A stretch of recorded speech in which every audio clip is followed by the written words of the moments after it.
அனைவருக்கும் வணக்கம். யான் எமது சத்குருநாதர் சீரடி சாய் பகவானை வணங்கி மகிழ்ந்து மகிழ்ந்து வணங்குகிறேன். பகவானின் குழந்தைகளாகிய உங்கள் யாவருடைய ஆத்ம உள்ளங்களை லிங்கங்களாக பாவித்து வணங்கி மகிழ்ந்து மகிழ்ந்து வணங்குகிறேன். எமது சீரடி அன்னையின் பாத கமலத்தில் சாட்சியாக விற்றிருக்கின்ற உங்கள் சாயீஸ்வரி அன்னை எங்களுக்கு உணர்த்துகின்ற பல்வேறு பல்வேறு விதமான சூட்சும அறிவுறுத்தல்களையும் அறிவுரைகளையும் இன்னும் பல்வேறு விதமான அற்புத அனுபவங்களையும் சச்சரித்திர பாராயணத்தின் முக்கியத்துவத்தையும் உபதேச அருள்மொழிகளையும் உணர்த்தி அதனை உரைக்க சொல்லி அறிவுறுத்தி கொண்டே இருப்பதன் பேரில்தான் இங்கே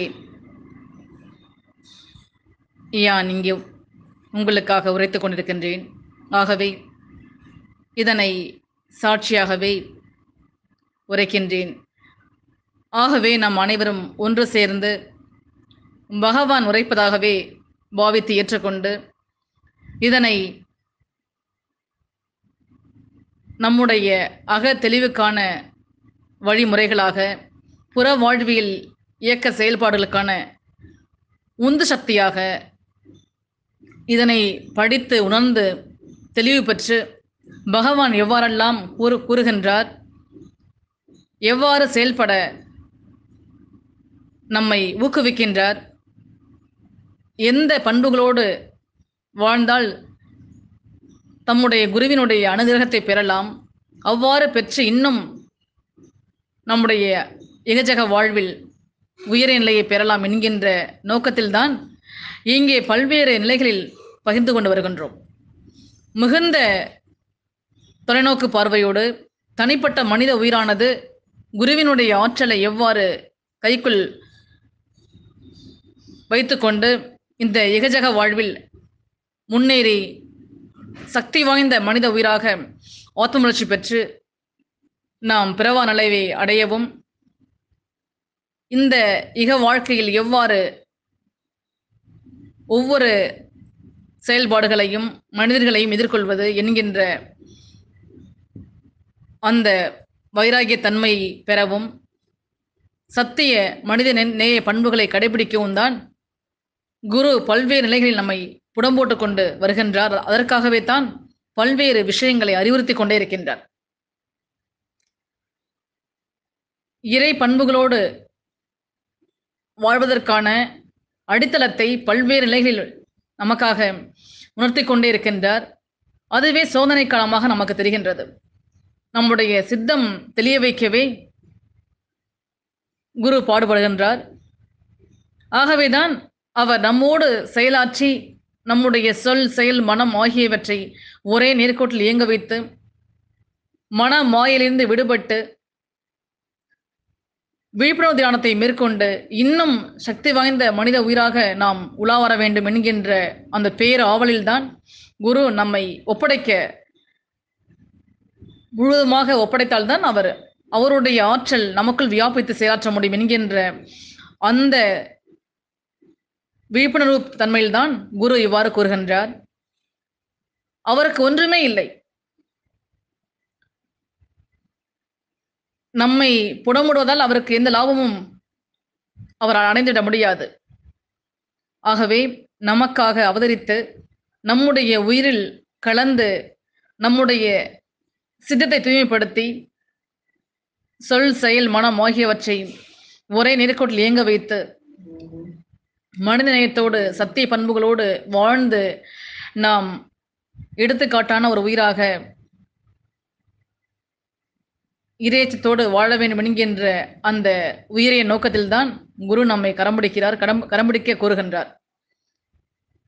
அவருடைய பாத கமலத்தில் நாம் அனைத்தையும் ஒப்படைத்து காத்திருந்தமையினால் அவருடைய ஆற்றல் வியாபித்து செயலாற்ற ஏதுவாக அமையும் என்கின்ற அந்த உயரிய தன்மையில் அவர் தன்னை தாழ்த்தி கொண்டு நம்மோடு இரண்டர கலந்து நம்முடைய அக தெளிவிற்காகவும் புற தெளிவிற்காகவும் போராட விழைகின்றார். ஆகவே மிகப்பெரிய ஆதிமூல பேராற்றலானது இங்கே குருவின் ஆற்றலாக நம் முன்னே வியாபித்து காத்திருக்கும் பொழுது நாம் சிறிதளவு நான் என்கின்ற அகந்தையை விடுத்து, ஆணவத்தை விடுத்து, அகங்காரத்தை விடுத்து, குருவினுடைய பாதத்தில் சரணாகதி அடைந்து நாம் வெறுமையாக இருந்தோமேயானால், அவர் எளிதாக நம்மை ஆட்கொண்டு, நம்முடைய செய்கின்ற செயலை, பேச்சை, நடத்தைகளை தீர ஆராய்ந்து எவ்வாறு நடந்து கொண்டால் நம்முடைய வாழ்வு சிறக்கும்,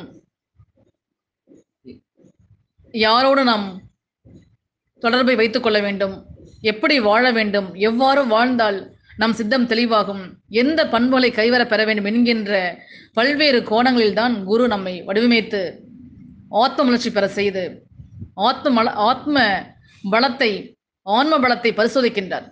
எதனை செய்ய வேண்டும், நம் குழந்தைக்கு எதை செய்தால் அவனுடைய நிலை மாறும், எந்த கர்ம வினைகளால் அவன் சுடப்பட்டிருக்கின்றான் என்கின்ற பல்வேறு கோணங்களில் ஆராய்ச்சி செய்த பிறகுதான் குரு நம்மை ஆட்கொண்டு நம்முடைய நிலைகளை ஏற்றுக்கொண்டு வியாபிக்க நாம் நம்மை கொடுக்க வேண்டும். அவருடைய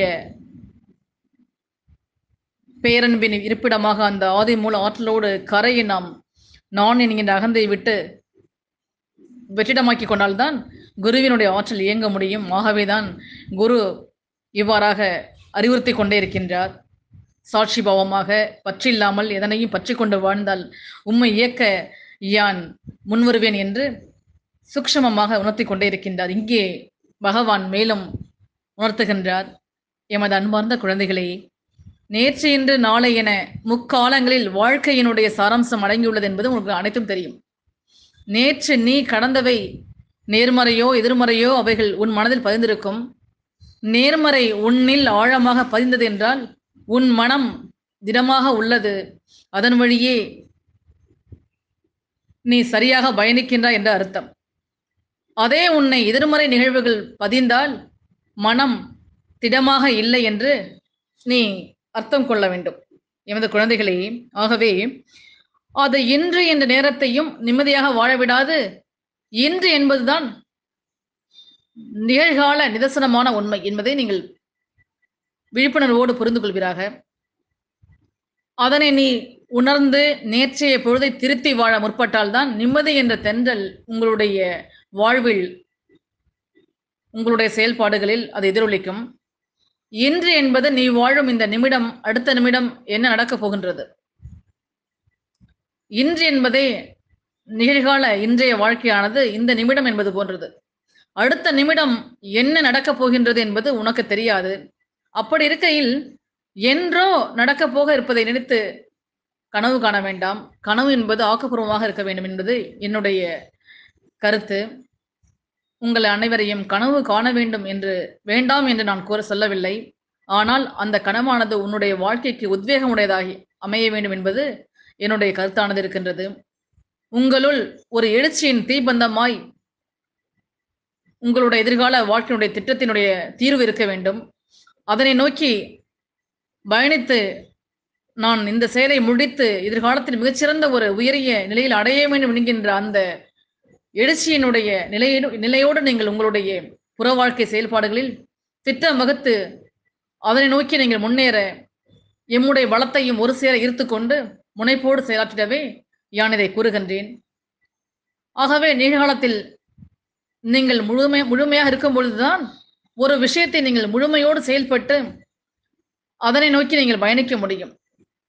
உங்களை மேலோங்க செய்யும் அளவிற்கு கனவின் சிந்தனை இருக்க வேண்டுமே தவிர உங்களுடைய பொழுதை வீணாக கழிக்கக்கூடியதாக இருக்கக்கூடாது. வாழ்வில் திருத்தி எழுத உதவும் ஒரே காலம் என்பது இன்றைய நிகழ்காலம் மட்டும்தான். அதனால் இன்றைய நேரத்தை உனக்கு கொடுக்கும் பொற்காலமாக நீங்கள் நினைத்து அதனை உயிர்ப்போடு மிகச்சிறந்த செயல்களை செய்யக்கூடிய நேரமாக, விடாமுயற்சியோடு போராடக்கூடிய நேரமாக, உங்கள் எதிர்காலத்தை நிர்ணயிக்கக்கூடிய கணங்களாக அந்த நிகழ்கால நேரத்தை நீங்கள் கணக்கிட்டு வாழ்ந்தீர்களானால் மிகச்சிறந்த நிலையில் எதிர்காலத்தில் நீங்கள் உயர்ந்த நிலையை அடைய பெற இந்த நிகழ்கால கணக்கீட்டு நேரமானது திட்டமிடுதல் என்கின்ற இந்த செயலோடு நீங்கள் உங்களுடைய நேரத்தை செலவிட்டால் மிகச்சிறந்த ஒரு நிலையை நீங்கள் எய்த முடியும். ஆகவேதான் இதனை நான் கூறுகின்றேன். ஆகவே எனது குழந்தைகளே, பூவை படைத்தேன், ஆனால் அதை மண்ணிலிருந்து நேரடியாக படைக்கவில்லை யான். வேரின் ஊக்கமாய் இலையை தூணாய் பூவை தாங்க படைத்தேன்.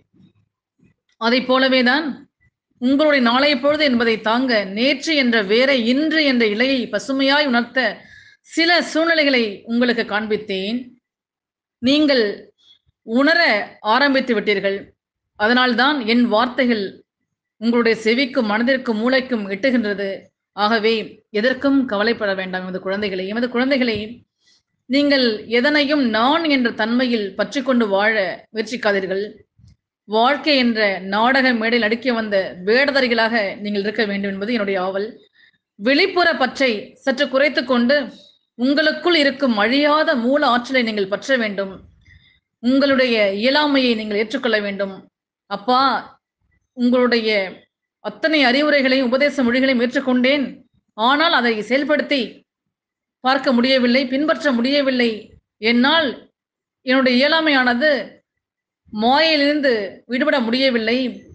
அந்த மாயையின் போராட்டமே என்னுடைய இயலாமையை காட்டுகின்றது என்கின்ற அந்த முழு மனதோடு என்னிடம் ஒப்படைத்தீர்களானால், யான் விரைந்து வந்து உங்களுடைய மாயையிலிருந்து விடுபட சில செயல்களை செய்ய வைத்து உங்களை தெளிவுறச் செய்வேன். ஒரு தெளிவை ஏற்படுத்துவேன். ஆகவே நீங்கள் எதனையும் சத்தியம், அசத்தியம், நேர்மறை, எதிர்மறை, உயர்வு, தாழ்வு, குற்றம், குறை, நல்லது, கெட்டது என்கின்ற அந்த ஒரு ஏற்றத்தாழ்வோடு நீங்கள் உங்களை வைத்துக்கொண்டு என்னிடம் வராமல் இருக்காதீர்கள். எதனையும் ஒரே நிலையோடு சமநிலையோடு நான் பாவிப்பேன். நல்லவனும் கெட்டவனும் இல்லை, நல்லது கெட்டது என்கின்ற எந்த ஒரு பேதத்தையும் நான் பார்க்கவில்லை. எம்முடைய குழந்தைகளாகி நீங்கள் அனைவரும் இருவேறு தன்மைகள் தான் இருப்பீர்கள் என்று எனக்கு தெரியும். நல்லவர்களும் இருப்பீர்கள், கெட்டவர்களும் இருப்பீர்கள். நல்ல தன்மையோடும் இருப்பீர்கள், கெட்ட தன்மையோடும் இருப்பீர்கள். அசத்தியம், சத்தியம் இவைகள் இரண்டும் கலந்த உயிராகத்தான் ஆதி படைத்திருக்கின்றாள். ஆகவே நல்லவன், கெட்டவன், அசத்தியன், சத்தியன் எந்த ஒரு நிலையையும் நான் பாகுபாடு பாராமல் உங்களுடைய ஆத்மா மலர்ச்சி பெறுவதற்காக, உங்களுடைய உயிரினுடைய நிலையானது ஏகத்தன்மை பெற்று ஒரு உயர்ந்த நிலையை அடைவதற்காகத்தான் உங்களை ஏற்றுக்கொண்டு வழிநடத்த முனைந்து போராடுகின்றேன். ஆகவே எதற்கும் நீங்கள் உங்களுக்குள்ளேயே ஒரு நிலையை வளர்த்து கொண்டு உங்களுடைய இயலாமையினால் என்னை அடையாமல் இருந்து விடாதீர்கள். எப்பேற்பட்ட மனித உயிராக நீங்கள் இருப்பினும், எந்த தன்மைகளை நீங்கள் பெற்றிருப்பினும் எம்மிடம் ஓடி வந்து ஒட்டிக்கொள்ளுங்கள். நான் உங்களை ஆறத் தழுவி முத்தமிடுகிறேன். எமக்கு எம்முடைய சமூகத்தில் வந்த உங்களுடைய அனைத்து தன்மைகளும், கீழான தன்மைகளும் புடம்போடப்பட்டு உயர்ந்த நிலையை எட்டச் செய்வேன். ஆனால் ஒன்றே ஒன்று, நீங்கள் அனைவரும் ஒளிவு மறைவின்றி எம்மிடம் அனைத்தையும் ஒப்படைத்து என்னுடைய நாமத்தை ஜெபித்து யான் அறிவுறுத்துகின்ற உபதேச மொழிகளையும் சில கருத்துக்களையும் சொற்களையும் கேட்டு நடந்து கொண்டீர்களானால் மிகச்சிறந்த உயர்ந்த நிலையை நான் கொடுக்க முடியும் எமது குழந்தைகளே. ஆகவே உங்களுடைய இயலாமையை நீங்கள் முழுவதுமாக ஏற்றுக்கொள்ளும் போதுதான் என்னுடைய முழு ஆற்றலானது உங்களை வியாபித்து ஒரு முழு தன்மையோடு செயலாற்ற முடியும். ஆகவே நீங்கள் அனைவரும் எதற்கும் கவலையுறாமல் எம்மோடு இணைந்து கொள்வீராக. எம்முடைய பாதையானது மிகவும் எளிமையானது, நேர்மையானது. எம்முடைய புனித வேதமான சத்திரத்தில் நீங்கள் அனைவரும் நான் என்கின்ற தன்மையில் அதனை வாசிக்காமல், பாராயணம் செய்யாமல், அகந்தை தவிர்த்து கொண்டு, அகங்காரம் இல்லாமல் அமைதியாக நீங்கள் அதை உள்வாங்கி படிக்கும்பொழுது அங்கே யான் வியாபிப்பேன். அதுவே துவாரகமாகியாக நீங்கள் கருதில் கொண்டு என்னுடைய ஒவ்வொரு வார்த்தையும் வாசித்து உயர்ந்த நிலையை அடைய பெற வேண்டும். யான் நாங்கள் கண்டிப்பாக உங்களுடைய சுவாசமாக, எழுத்துக்களாக யான் அங்கே வியாபித்து உங்களோடு உங்களுடைய நிலைகளுக்காக நான் அங்கே வியாபித்து பிரசன்னமாவேன். எம்முடைய சரித்திரம் படிக்கின்ற இடமெல்லாம் எம்மை நீங்கள் காண்பீர்கள். எங்கு எம்முடைய சரித்திரம் முழு மனதோடு படிக்கப்பட்டு கேட்கப்படுகின்றதோ, அங்கு நான் எப்பொழுதும் பிரசன்னமாக வியாபித்து இருக்கின்றேன்.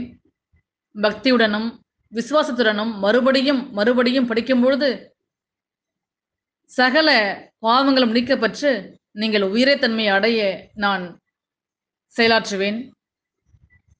ஆகவே எம்மை நினைத்துக்கொண்டு நீங்கள் என் நாமத்தை ஜபித்து வந்தீர்களானால் உங்களுக்கு இதர ஜபங்கள், தியானம், தாரணை போன்ற கஷ்டமான சாதனைகள் எதுவும் செய்ய தேவையில்லை. எம்முடைய பாதங்களில் நம்பிக்கை வைத்து நித்திய நியமமாக உதியை பூசி நீருடன் கலந்து அருந்துவர்களுடைய மனோரதங்கள் அனைத்தும் நிறைவேற்ற நான் காத்திருக்கின்றேன். நம்பிக்கையில்லாத தர்க்கவாதங்களும் அறிவு ஜீவிகளும் வாத பிரதிவாதங்களில் நாட்டமுள்ளவர்களும் எதையும் உரித்து பார்க்கும் சுபாவம் உள்ளவர்களும் எம்மிடமிருந்து எந்த பலனும் பெற முடியாது. இங்கு காரணவாதமும் தர்க்கமும் செல்லாது. புத்தியின் சாதுரியமும் இங்கு எம்மிடம் ஈடுபடாது. உன்னதமான சிரத்தையே தேவைப்படுகின்றது. சுத்தமான பக்தி உடையவரை எம்முடைய குழந்தைகளாக ஏற்றுக்கொள்ளப்படுவர். ஆகவே நாம் அனைவரும் பகவானுடைய பாக்கியம் அளிக்கக்கூடிய அற்புத அனுபவங்களை கேட்போம். பகவான் கூறுகின்றார், எம்முடைய அற்புதமான கதைகள் பாக்கியம் அளிப்பவை, கேட்பதால் ஏற்படும் விளைவுகளும் பாக்கியம் அளிப்பவை என்று அறிவுறுத்துகின்றார். மனதில் சிந்திக்க சிந்திக்க உங்களுடன் உள்ள பிறந்த நற்குணங்கள் மேலோங்கும். ஆகவே எம்முடைய பாதங்களில் பக்தியுடன் கலந்து நீங்கள் இணைவோடு இணக்கமாக இருங்கள் எமது குழந்தைகளை என்று அறிவுறுத்துகின்றார். பகவான் மேலும் சொல்கின்றார், எனக்கு சேவை செய்தும் என்னுடைய புகழை பாடியும் முழு மனதுடன் என்னை சரணாகதி அடைபவன் என்னுடனே ஐக்கியமாக விடுகின்றான். நான் எனது என்னும் அகங்காரத்தை என்னுடைய பாதங்களில் சம அர்ப்பணம் செய்வது எனக்கு செய்யும் முழுமையான சேவையாகும் என்பதை புரிந்து கொள்ளுங்கள் என்று பகவான் கூறுகின்றார். ஆகவே நாம் அனைவரும் ஒருங்கிணைந்து பகவானுடைய அற்புத அனுபவங்களையும் உபதேச மொழிகளையும் கேட்டு பின்பற்ற முழு முனைப்போடு இருப்போமாக. ஆகவே நாம் எதனையும் எளிதாக எடுத்துக்கொள்ளாமல் பகவானுடைய உதை பூசி சரித்ராவை பாராயணம் செய்து அதில் சரிதத்தில் இருக்கக்கூடிய அனைத்து மூல சுஷ்ரமங்களையும் மறைவுள் ஞானத்தையும் நன்றாக உள்வாங்கி புரிந்து கொண்டு அதனை பின்பற்றிட நாம் முன்வர வேண்டும். பகவான் குழந்தைகளே, சகோதர தோழமைகளை, அவ்வாறாக நாம் அனைவரும் ஒருங்கிணைந்து பகவானுடைய அருள்மொழிகளையும் உபதேச அருளுரைகளையும் படித்து பின்பற்றி நம்முடைய ஆத்ம மலர்ச்சியை பெருக்குவதற்கான நன்னறி கோட்பாடுகளையும் இறை பண்புகளையும் கடைபிடித்து வாழ்ந்து குருவின் பாதங்களில் சரணாகதி அடைந்து மேன்மேலும் குருவினுடைய அனுகிரகத்திற்கும் அற்புத அனுபவங்களுக்கும்